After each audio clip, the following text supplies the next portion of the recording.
All right, strap yourselves in for a deep dive that'll chill you to the bone. Ooh, I like that. Sounds promising. We're heading to the Spanish Pyrenees, Oh, yeah. to the Cerler Barracks, a military outpost wrapped in a haunting mix of tragedy and the unexplained. Ooh. We've got firsthand accounts from soldiers, news reports, even whispers of paranormal investigations. Interesting. We're diving deeper than just ghost stories here. Right. It's about the impact of a devastating event I see. and how maybe unresolved grief or trauma could manifest in some truly unsettling ways. Fascinating. What's so compelling about Cerler Barracks is how a specific event and these enduring mysteries are all tied together. Okay. It all starts back in March 1991. Okay. Soldiers from the Cazadores de Montaña Battalion were on a training exercise near Tuca de Paderna. Not Tucalanca. I always mix those two peaks up. You're right, Tuca de Paderna. It was a weirdly warm day for the season, and then a massive avalanche just swept down the mountain, Oh, wow. burying 9 soldiers under tons of snow. Oh my gosh, that's awful. It's hard to even imagine what those soldiers must have gone through. It's true. The survivors' stories paint a really harrowing picture Yeah. of the avalanche's power. I mean, one detail that really sticks with you Yeah. is this account of a soldier finding one of his deceased comrades, Yeah. standing upright in the snow, arms outstretched, like a crucifix. That's a chilling image. Really speaks to the force of nature they came up against. Absolutely. It took almost 2 weeks to recover all the bodies, right? Yeah, the recovery effort was extensive. The bodies were temporarily kept in the barracks drying room. Okay. They call it the secadero. Right. Before the funerals were held on the grounds. It must have been such a heavy atmosphere there at that time. Yeah, you can practically feel the grief and sorrow, just hanging in the air. And it was after this tragedy that the strange things started happening. Is that right? I got it. Okay. Shortly after the avalanche, soldiers started reporting all these unsettling events.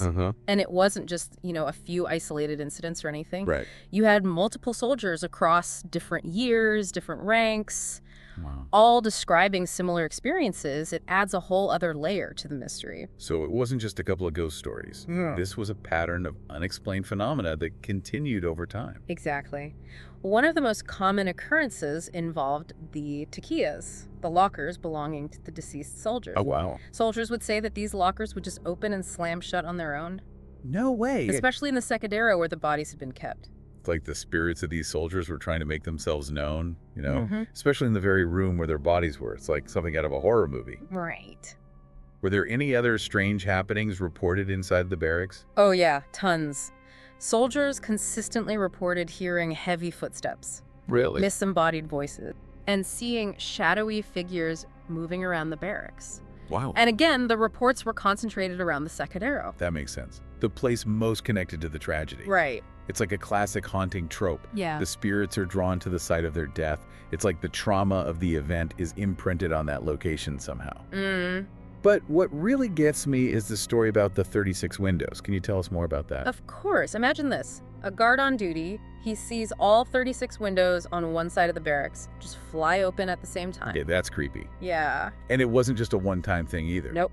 Reportedly happened several times. There's no logical explanation for that. Right. It's wild. If we're entertaining the paranormal here, what could even do something like that? I don't even know. It's hard to comprehend. Were there any reports of actual apparitions? Or was it mostly sounds and shadows? There's one account that's particularly eerie. Oh. A soldier standing guard outside the barracks. He claimed to see an apparition. An apparition? Yeah, of a fellow soldier in full uniform. Other soldiers said they saw him too. Oh, wow. But then he vanished into thin air just seconds later. That's spooky. What makes it even weirder is that soldiers only wore berets inside the barracks. They saved the caps for when they were out in the mountains. This apparition was wearing a cap. That's so strange. It's like maybe this soldier, one of the avalanche victims, maybe just reappeared for a moment, then vanished just as quickly. And you said multiple soldiers saw this. Yeah. Not just one. Exactly. Multiple witnesses reported seeing him, which adds a lot of credibility to the account. Right. And these weren't just, fleeting glimpses or something. These guys were trained soldiers. Of course. They're used to being observant. They reported clear sightings.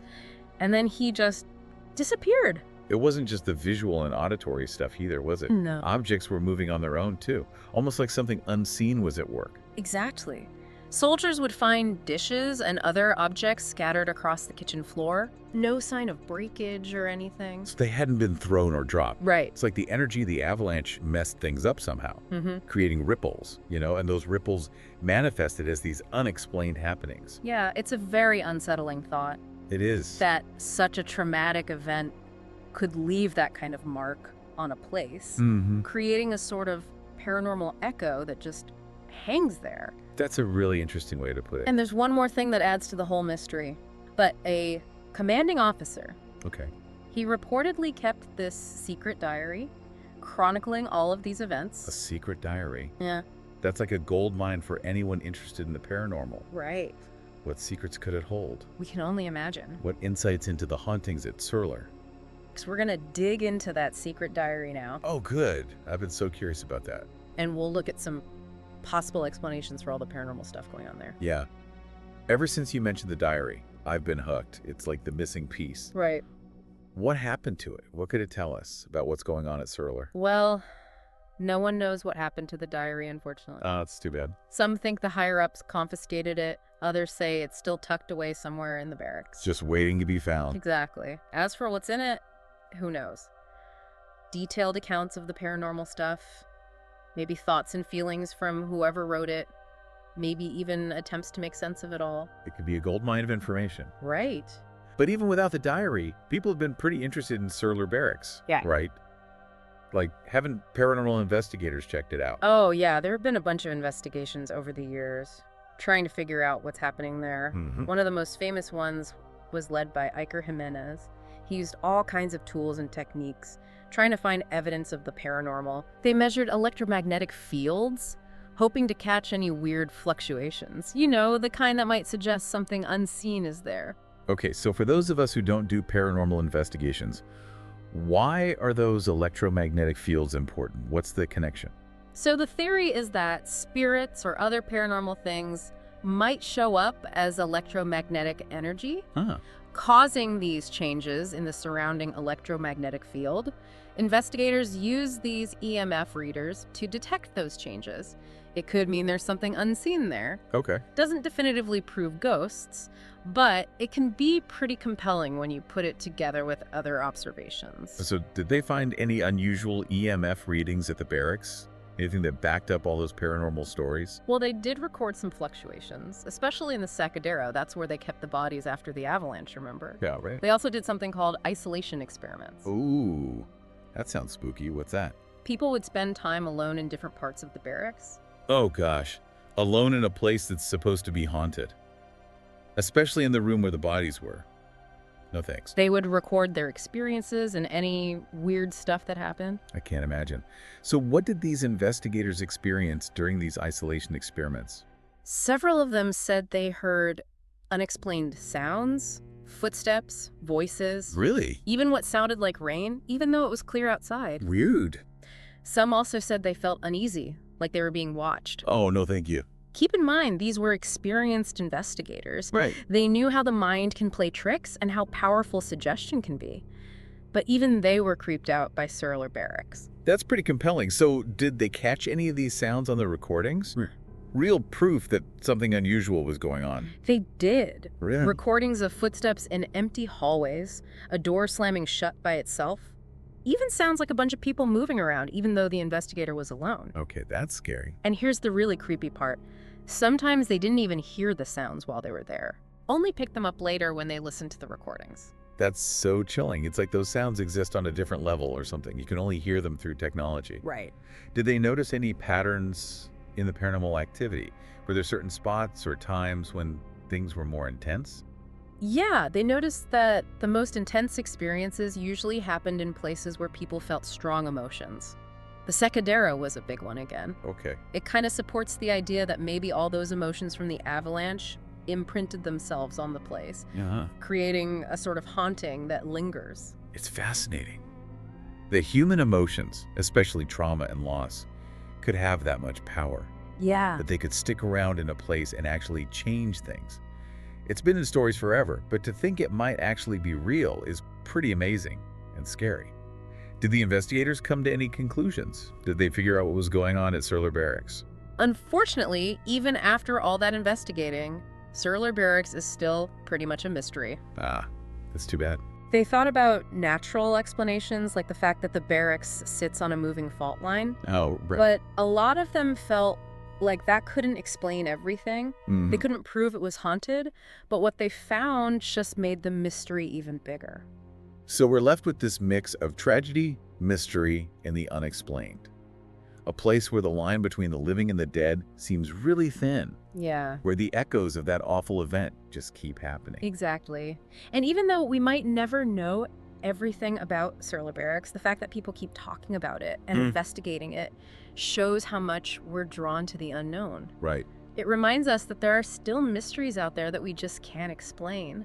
Things that challenge how we understand the world and even make us question what it means to exist at all. It's a reminder that we don't know everything. Yeah. That there are things happening that we might never fully understand. And maybe that's part of what makes this story so interesting. Definitely. It encourages us to be okay with not knowing, to explore what we don't understand, and to accept that there might be more to the world than we can see. We've gone deep into what happened at Cerler Barracks, the paranormal activity, the investigations, that mysterious diary. But there's this other thing that really gives me the chills. The possibility of a military cover-up. A cover-up, yeah, that adds a whole other level of intrigue. It really does. Yeah. Makes you wonder why the military would go through so much trouble to keep things quiet. What were they trying to protect? There are a few possible reasons, probably a mix of things. Like you said, reputation matters a lot for the military. Yeah. Admitting that there's paranormal activity going on, that could look bad, you know? Right. Like they can't even handle ghosts. Exactly. Not exactly a confidence booster. But could it go beyond just public image? What about the soldiers? Oh, for sure. Think about it. Acknowledging these unexplained things could really mess with morale. Imagine being stationed at a place where doors slam on their own, shadows are lurking, and it feels like the spirits of your dead friends are trying to contact you. It would be terrifying. It would be hard to keep things running smoothly. That makes sense. A military unit needs to work together, and that's hard when everyone is scared and on edge all the time. Exactly. A haunted barracks isn't exactly good for a strong fighting force, but some people believe the military's motives go even deeper. They were worried about what would happen if word got out about the paranormal activity at Cerler, worried that someone might try to use it. Use it? Like some other country or group trying to weaponize those paranormal things. It sounds like a sci-fi movie. I know, it sounds crazy. Yeah. But even if it was a small chance, the military would have to think about it. Right. If there's even a tiny possibility that this stuff could be controlled or used as a weapon, it's all about keeping information secret, especially when it comes to national security. So the cover-up might not have been about ghosts at all, but about some kind of strategic advantage, like even the paranormal could be important for global power. That's kind of scary, the idea that the supernatural could be used as a weapon. It is. And it really makes you think about the relationship between what we don't know, how people perceive things, and the systems we create to try to understand the world. Yeah. There are things out there we may never fully understand, forces that work in ways we just don't get. So is there any proof that a cover-up happened? Well, Any specific events or reports that point to someone trying to bury the truth about Cerler Barracks? there are a few things. We know the military officially denied everything, but there's more. Remember the soldier who said he shot at a shadowy figure because he was so scared? Yeah. Well, he was transferred to a different barracks right after that. That is suspicious. Was there an official reason for that? Not that I know of. And there are reports of other soldiers being told to keep quiet about what they experienced. Really? Told not to say anything, especially outside the barracks. That's classic. Silencing people. Make them too afraid to talk. Especially when the people in charge want to keep something hidden. And that secret diary, if it's real, wouldn't that be the proof everyone's looking for? That diary, if we could find it, it could tell us what really happened at Cerler Barracks and how the military dealt with it. Some people think it has detailed accounts, maybe even proof of the cover-up. Right. But we don't know where it is. A lost treasure. Yeah. But even without the diary, things are becoming clearer. We have stories from soldiers, the paranormal investigators' findings, the military's suspicious actions. It's not a pretty picture. No, it's not. The Cerler Barracks case is really fascinating. It shows how reality and the unexplained can get mixed up, how even the most rational, disciplined people can be shaken by things that just don't make sense. This deep dive has taken us everywhere, from that tragic avalanche to haunted barracks. Yeah. Psychological theories to a possible military cover-up. It's a journey that's given me more questions than answers, but that's what makes it so interesting. It's a reminder that the world is full of mysteries, and sometimes the most important things we learn aren't the answers we get, but the questions we ask. Couldn't have said it better myself. The Cerler Barracks case shows how powerful the unknown is. It reminds us that there's still so much out there that can surprise us, challenge us, make us rethink everything we thought we knew. It's a story that encourages us to embrace the mystery, keep exploring, and never stop asking questions. Who knows what other secrets are out there waiting to be discovered? Thanks for joining us for this deep dive into the mysteries of the Cerler Barracks. We'll be back soon with another chilling tale from the fringes of reality.